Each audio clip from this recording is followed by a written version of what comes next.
Are you tired of people always telling you what you want to hear and not what you need to hear?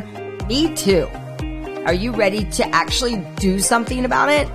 Hi, I'm Loren Lahav, and for the past 30 plus years, I've been blessed to speak and to impact thousands of people around the world.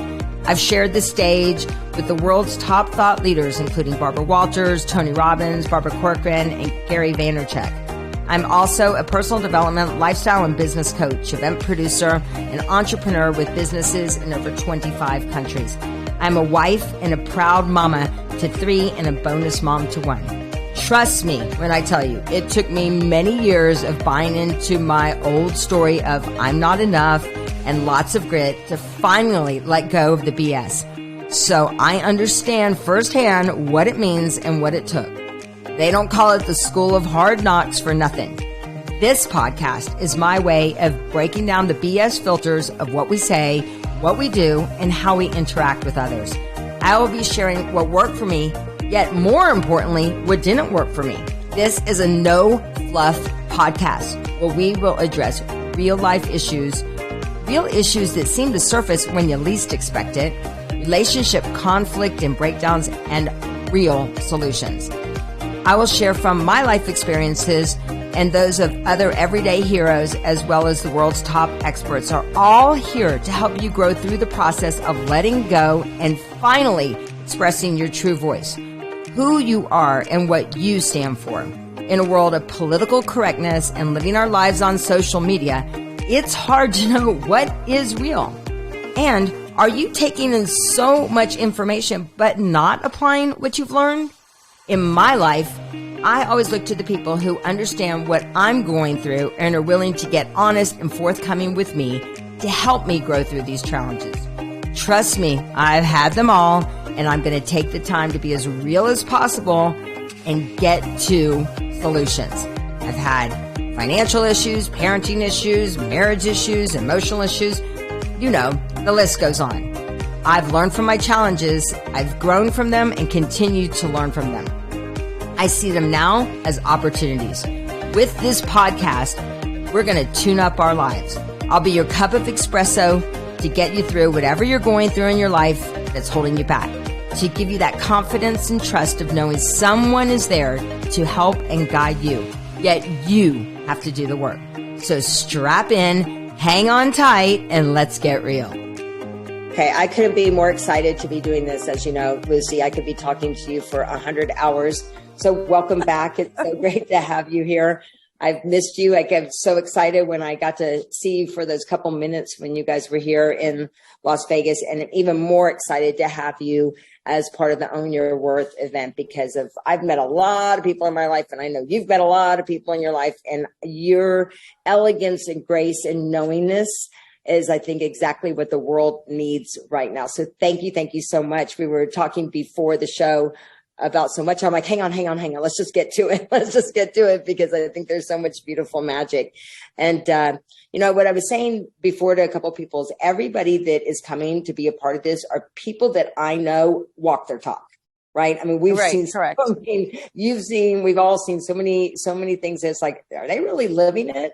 And as I know that you live it in every part of your life, and I am excited to share you with the world. So thank you for saying yes to being a part of it. Lucy, you said something very important and something that I find most people, I remember when I was doing these success resource events and I was emceeing the events, and there was like so many different people, like whether it be, I'm trying to think, Damon John or Tony Robbins, or I'm trying to think who else, some other people, George Bush, all these different people. I went and Gary V, and I was like, what is it?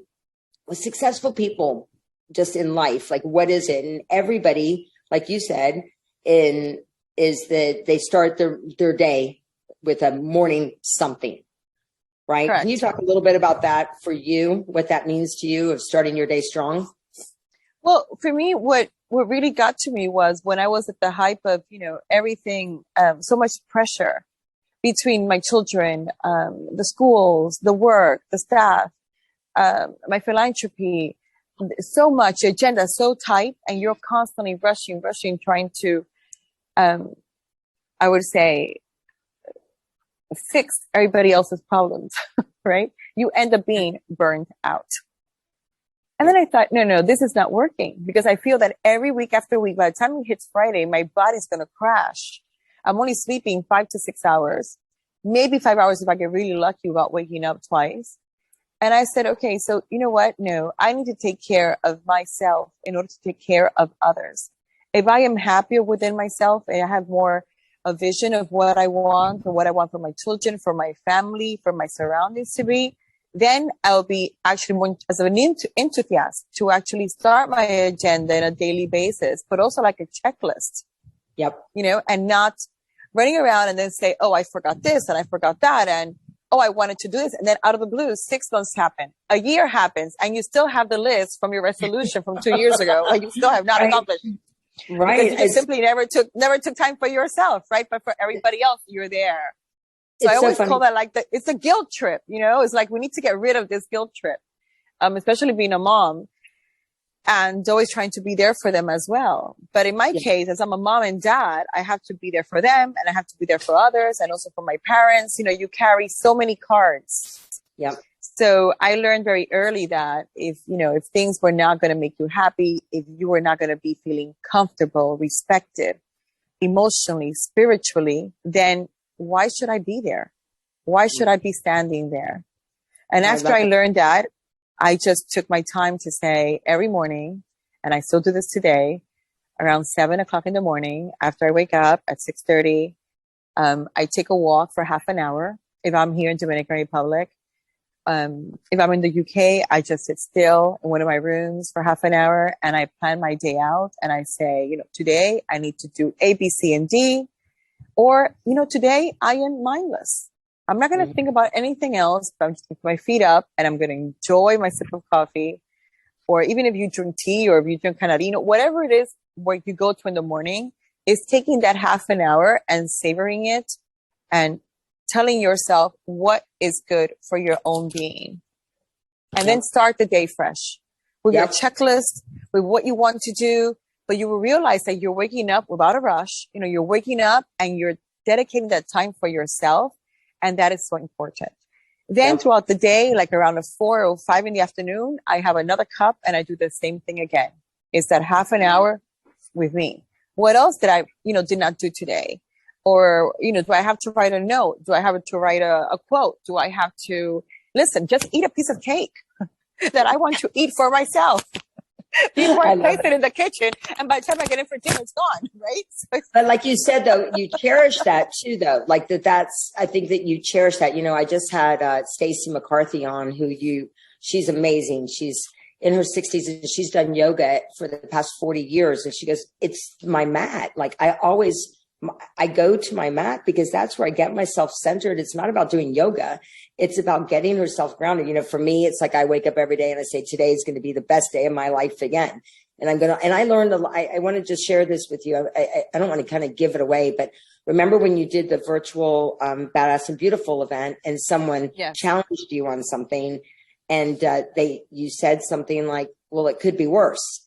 And the person's like, well, that's not very positive. And you're like, well, it's the truth. Well, it's the truth, but isn't it the truth? And yesterday I was just listening to something on, I don't know. It was like, I think it was out and I heard somebody on the news. It was like in a restaurant or something.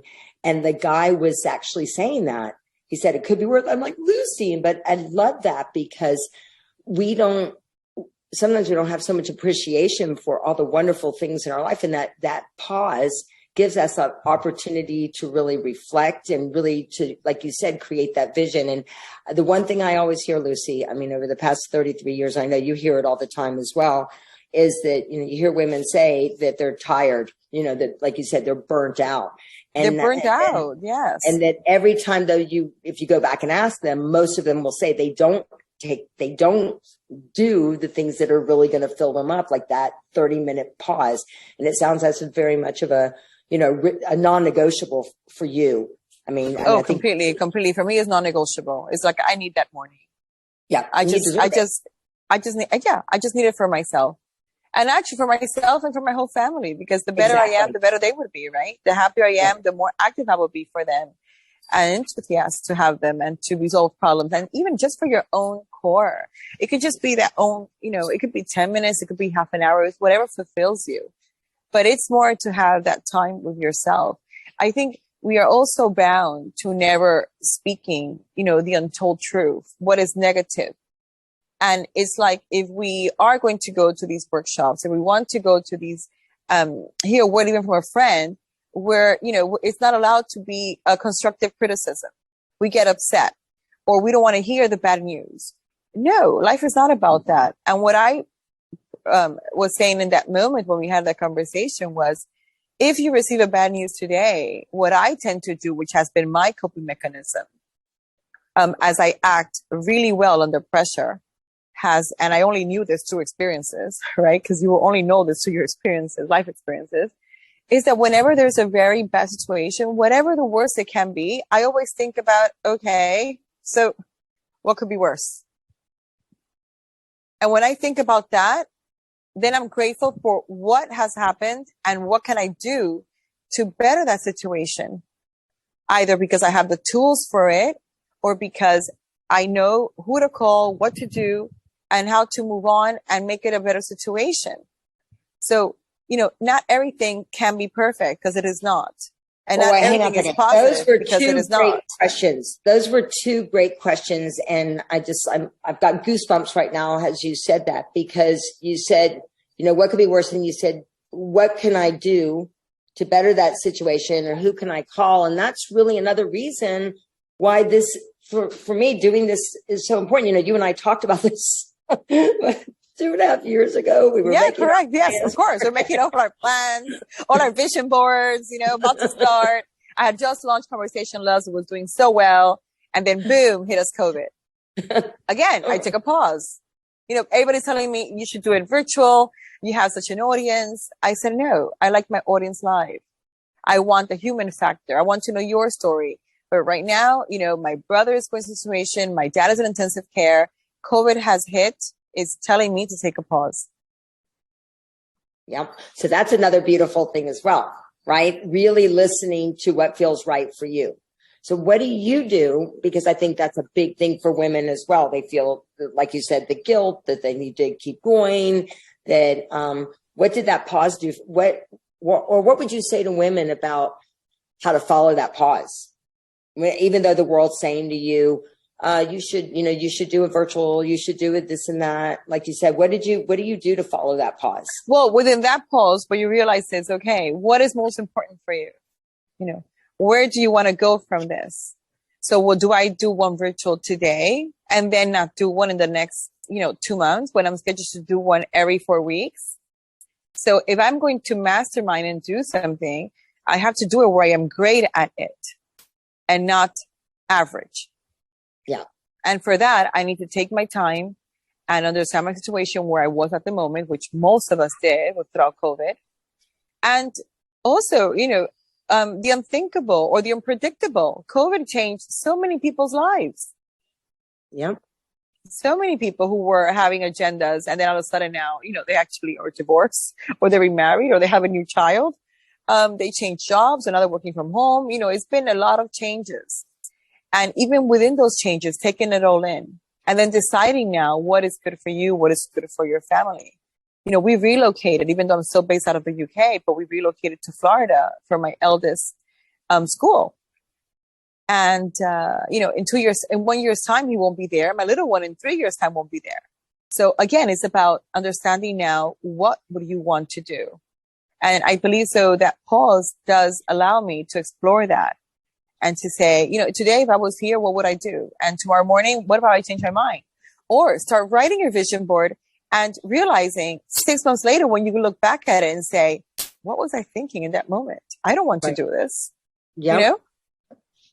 It's funny because that's why I keep those behind me. I know it's a little obnoxious, but it's funny because it allows me to see my growth in at the stages where I was pushing so hard, right? And instead of just letting it flow. What's the biggest lesson that you would say you learned? It's so funny because yesterday on my phone, I think a Facebook memory came up, and it was I was wearing the masks that you created. Oh, the mask. Yes. Yeah. For the COVID. Yeah. Yes. So beautiful. Well, we fed 463,000 families. So that really, it was a lot of work, but it was great. So that was amazing. So 463. Yeah. She didn't say 463 families. She said 463,000. Yes. Correct. Yes. Is that what was created through the sales of the masks, or just on top of every? Yes. It was partially the sales, and then partially the big star was with the GoFundMe, and everybody at the time of the whole emergency, donating in order to support these families, and all the teamwork out here. Who actually, we only started 2 of us, and then it just became this huge team. And from that came the idea of doing the mask in order to keep on providing. Because as you know, in every state of emergency, the whole emergency of it all, everybody is there. And then past 6 months, 10 months, it's gone. The emergency continues. But now all of those people have gone to the next emergency. Same thing that happens with all the refugees, right? It was all about the Syrian refugees. And now we have the war with Croatia. It's all about all the Croatian refugees. But guess what? The Syrian refugees are still there. The governments are still not funding other countries who have all these refugees, and they were promised. The funds are gone, and so on, so on. It's crazy because that happened in Las Vegas when the shooting happened here, and I put together. I was getting everything together for Thanksgiving, for the blessing backpacks, and then the shooting happened in October 1st. So I was like, oh my gosh, thank God I have all of these things that I can use to put together for people that, especially a lot of people were giving blood. It was like the lines were crazy for people to give blood. And so after 2 weeks, I was still putting together the bags, and everybody kept saying to me, Loren, it's done. It's over. I'm like, are you kidding? Are you kidding? There's going to be people that are here for months that need support. There are people that, families that are going to be coming in. And so I love that you said that we have to really, I believe we have to wake people up and keep them. I always say that my job is to wake people up and keep them awake, right? Our job, I do believe, is to really keep people awake because, like you said, they fall back asleep. They fall back asleep and they move on to the next thing. And how do we really keep them? And that's really what this community is about for us. The other thing you and I talked about just now was vision, because I believe that your vision creates the actions that you take, right? 100%. I've been doing that since I'm 15 years old. I'm a testimony to it. Yes. So talk a little bit about that, because you have such a, when we were doing the speaker call, everybody was listening, and you started, some people were talking about their projects that were beautiful, amazing. I can't wait for everybody to hear about that. And then you started talking about working with the Pope and working with the nuns and working with, and then working with the this and the that. And it was so inspiring, but you have such a big vision and it's going to happen. And could you share a little bit about that? The work that I do, or the vision, or how I create it? The vision, what creates your vision, and you've got, like you said, you're taking care of your parents, your boys, all of the hospitals. Oh, the foundation, the hospitals, the centers, educational centers. There's so much going on. And you still have fun. You know what I mean? Oh my God, I definitely have fun. I could be in a crisis. I'm like, I have 2 hours to get out. But that's a beautiful thing. But you also need that too. You need that. When you're talking, like, how do you do it? How do you go to all these places and still do things? And I'm like, okay, time is over. I've done A, B, C, and D. If I have another invite, why not? You need to also let go and not think about something. But I believe the most important thing is that whatever you do and you choose to do, is you need to learn how to, and I know it's hard. It's very hard. It took me years to master it, but you need to disconnect and live that moment. And then right after it's done, you go back to all your worries. You go back to all your stress. And that's what you feel like. Cause I know a lot of people stress. I don't stress. I learned to act in the most hardest moments, under pressure. That's when I am at my best. So what does that mean? So what did you say? Act. Go ahead and talk a little bit about that. So under that pressure, you act. Well, under that pressure, what I always feel is like when people have all these problems, under that stressful moment, you get blinded. Because if you're too stressful, you get too recharged and full of anxieties, you don't act right because you don't have a moment to think. You have only moments to panic and to fear. Right. And very early in age, I learned to step onto my fear. And it was mostly like, I would say, whatever fear I had or I felt, I was welcoming it. It was like, why do I feel this way? Why do I get so anxious? No, I need to encounter this. And I learned that after I encountered that moment, that fear, and I said, okay, if I'm afraid of this, we need to address this issue. Then what else can happen? So every time, every roadblock I would have that I would fear, I would just, dive straight into it and then realize, oh no, there's better than this. That was it. I've done it. Yeah. And this is why I say I always act really good under pressure, because the more pressure is at me, I don't know, it's something that comes into me and it just blinds me. I put like this wall that whatever emotion I have to feel, make it grief, make it whatever, I put it like in another box behind me here in my back. And I said, okay, what can I do now? How can I address this? What situation do I need to address? What do I need to do? Who do I need to speak to? And then I'm like, okay, I'll worry later.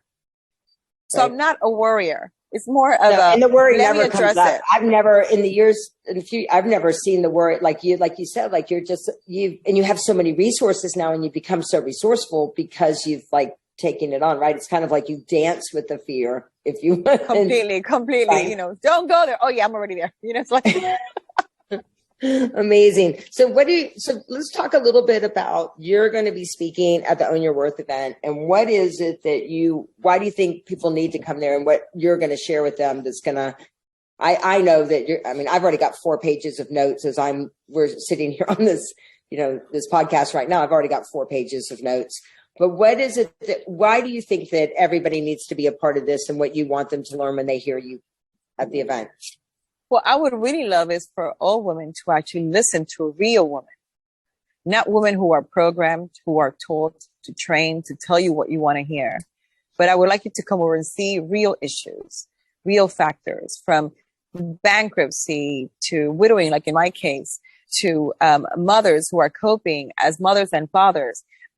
What have they done to hit rock bottom, but also to exhale and succeed? And beyond everything, what is the human factor?